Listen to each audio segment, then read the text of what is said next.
Best health packages up to 80% discount. Tirumala Diagnostics.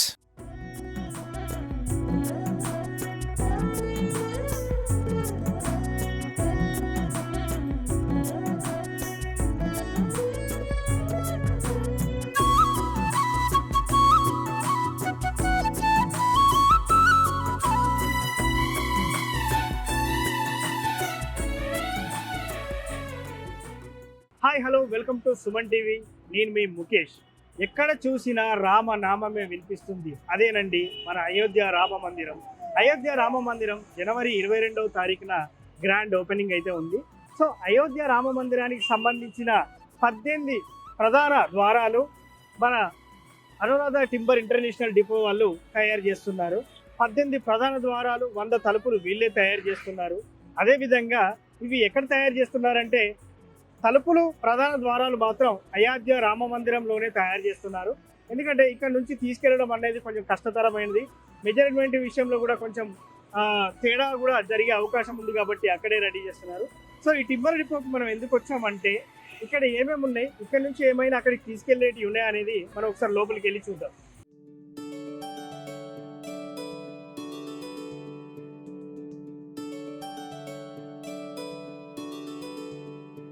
Okay, మనం లోపలికైతే enter కాబోతున్నాం. Enter అయిన వెంటనే పక్కన ఇక్కడ మనకు చూస్తున్నాం రాముడి విగ్రహాన్ని ఎంత అద్భుతంగా చెక్కారో చూద్దాం.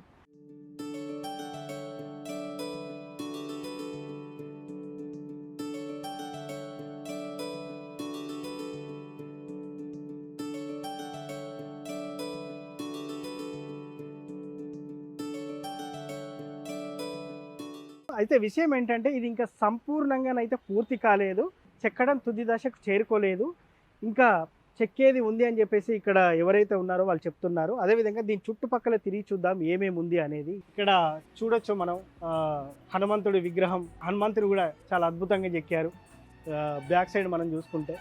కానీ ఇది అసంపూర్తిగానే చెక్కారు, పూర్తిగా ఇంకా చెక్కేది ఉందని చెప్పేసి ఇక్కడ నిర్వాహకులు అయితే చెప్తున్నారు. రాముడి పాదాల చెంతనే హనుమంతుడు. మీకు తెలిసిందే రామభక్తుడు హనుమంతుడు మనకి ఇక్కడ స్పష్టంగా కనిపిస్తున్నాడు. సో ఇక్కడ దీన్ని ఫినిషింగ్ అయితే సరిగ్గా చేయలేదు. అంటే చేయలేదు మీన్స్ ఇక్కడ నిర్వాహకులు ఇంకా దీని పని మీదనే ఉన్నారు. ఇది పూర్తిగానైతే పూర్తి కాలేదు. ఇదే విధంగా ఈ రాముని విగ్రహంతో పాటు ఇటు పక్క విష్ణుమూర్తి విగ్రహం ఉంది. సో అది ఎలా ఉంది, అది కూడా అయోధ్యకు తరలిస్తారా లేకపోతే అది దేనికోసం తయారు చేశారని కూడా మనం తెలుసుకుందాం. రాముడి విగ్రహం పక్కనే విష్ణుమూర్తి విగ్రహం అయితే ఉంది. చూడండి, లక్ష్మీదేవి ఎప్పుడు కూడా విష్ణుమూర్తి పాదాల చెంత ఉంటుంది. 21 అడుగుల పొడవు, 8.5 అడుగుల ఎత్తు, 20 అడుగుల కైవరం కలిగిన టేకు దుంగ. దాని వయసు సుమారు 1000 నుండి 1500 సంవత్సరాలు. ఈ దారు శిల్పం పేరు అనంతశేషశయన శ్రీ మహావిష్ణుమూర్తి. శ్రీమద్ భగవద్గీత 11వ అధ్యాయం 6వ శ్లోకంను స్ఫూర్తిగా తీసుకొని రాయన గిరిధర్ గౌడ్చే చిత్ర ప్రణాళిక ప్రకారము శిల్పాన్ని పూర్తి చేశారు. ఇందులో పెద్ద మరియు చిన్న శిల్పాలు సుమారు 84 ఉన్నాయి. మహావిష్ణువు చెప్పిన వాక్కును ఆధారంగా శిల్పం చెక్కబడింది. శ్రీ మహావిష్ణువు అనంతశయన మూర్తిగా శిరస్సు ఎడమవైపునకు, పాదాలు కుడివైపునకు ఉండేటట్టు చెక్కారు. అనంతశేషుని దివ్యమంగళమైన పడగల కింద కిరీటం ధరించి దివ్యాభరణములతో శ్రీ మహావిష్ణువు మరియు శ్రీదేవి, భూదేవి సమేతంగా చెక్కబడింది. ఆ పక్క వసుకి భగవంతునికి వినమ్రతతో నమస్కరిస్తూ విప్పారిన రెక్కలతో పక్షిరాజు, గరత్మంతుడు, నారద మహర్షి, తుంబురుడు, సప్త ఋషులు, విష్ణు భక్తులైన సనకానందులు ఉన్నారు. సకల దేవతామూర్తులు ఉపస్థితమైనట్లు చెక్కబడింది ఈ శిల్పం. చూశారు కదా, సకల దేవతామూర్తులున్న విష్ణుమూర్తి విగ్రహ స్వరూపాన్ని నేనైతే మీకు వర్ణించాను. సో ఇక్కడ ఉన్నటువంటి విష్ణుమూర్తి విగ్రహాన్ని, అదేవిధంగా పక్కన ఉన్నటువంటి రాముని విగ్రహాన్ని అయోధ్యకు తరలిస్తారా లేదా ఎప్పుడు తరలిస్తారా అనే దాని గురించి అడిగి తెలుసుకుందాం మనం. ఇప్పుడు మనతో పాటు ఉన్నారు అనురాధ టింబర్ ఇంటర్నేషనల్ డిపోకి సంబంధించినటువంటి చెదలవాడ కిరణ్ కుమార్ గారు. నమస్కారం సార్. నమస్కారం అండి. సార్, ఇప్పుడు మనం ఎంట్రెన్స్లో అయితే చూసాము, అక్కడ ఉన్నటువంటి రాముడి విగ్రహం, అదేవిధంగా విష్ణుమూర్తి విగ్రహం ఉంది. ఇవి కూడా అయోధ్యకు తరలించేటివేనా సార్? అసలు ఇప్పటికైతే నేనేం చెప్పలేనండి. రాముడి విగ్రహం ఇంకా కంప్లీట్ కాలేదు. అది మొత్తం కంప్లీట్ అయినాక అప్పుడు రాముడు వారు ఎక్కడ కోరుకుంటే అక్కడికి వెళ్తారు.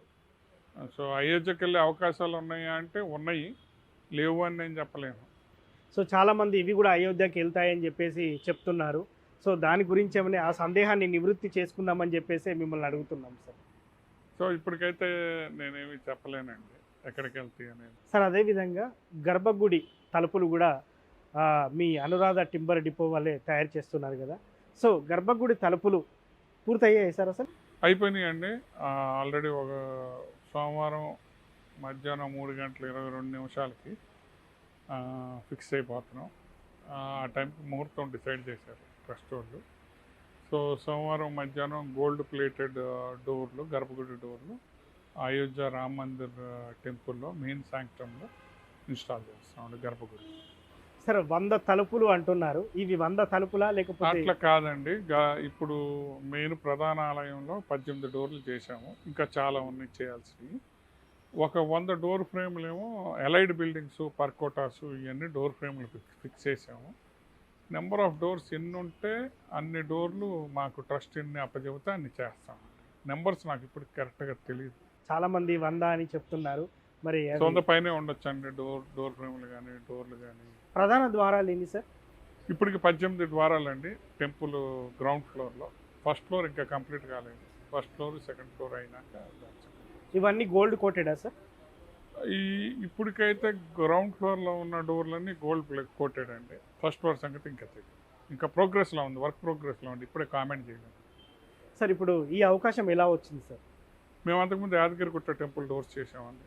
ఈ మధ్య కాలంలో పెద్ద టెంపుల్స్ కట్టడం తగ్గిపోయింది.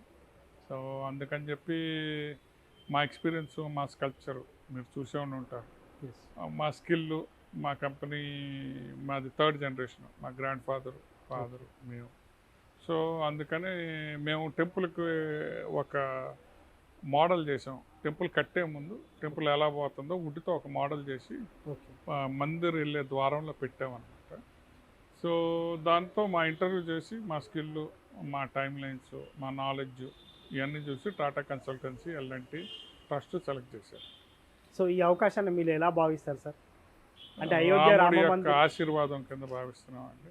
It's a blessing to us and we are very lucky. మా అదృష్టం అంత.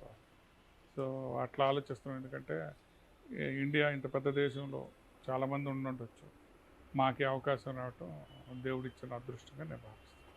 సో జనవరి 22 వరకు అయోధ్య రామ మందిరం ఓపెనింగ్ అంటున్నారు సార్. అప్పటి వరకు ఇవంతా వర్క్ అంతా ఫినిష్ మా బ్రదర్ అక్కడే ఉన్నారండి, ఇప్పుడు అయోధ్యలో ఉన్నారు. Is monitoring the installation of doors. Next 1 week 10 డేస్లో అన్ని డోర్లు ఇన్స్టాల్ చేసేస్తాం. అన్ని డోర్లు బిగించేస్తాం. అన్నిటి వరకు అయిపోతుంది అంటారు? ఇంకా 10 రోజుల్లో అయిపోయింది, టైం లేదు, మేము ఫినిష్ చేసేస్తాం. Thank you sir, thank you sir. So చూశారు కదా, అయోధ్య రామ మందిరానికి సంబంధించినటువంటి ప్రధాన ద్వారాలు, అదేవిధంగా తలుపులు, వాటి వరకు ఎంతవరకు కంప్లీట్ అయ్యేది అనేది చదలవాడ కిరణ్ కుమార్ గారు చెప్పారు. సో ఇదైతే ఓవరాల్గా అయోధ్య రామ మందిరానికి సంబంధించిన గర్భగుడి తలుపులకు సంబంధించిన అప్డేట్. మరో స్పెషల్ వీడియోతో మళ్ళీ కలుద్దాం. Thank you.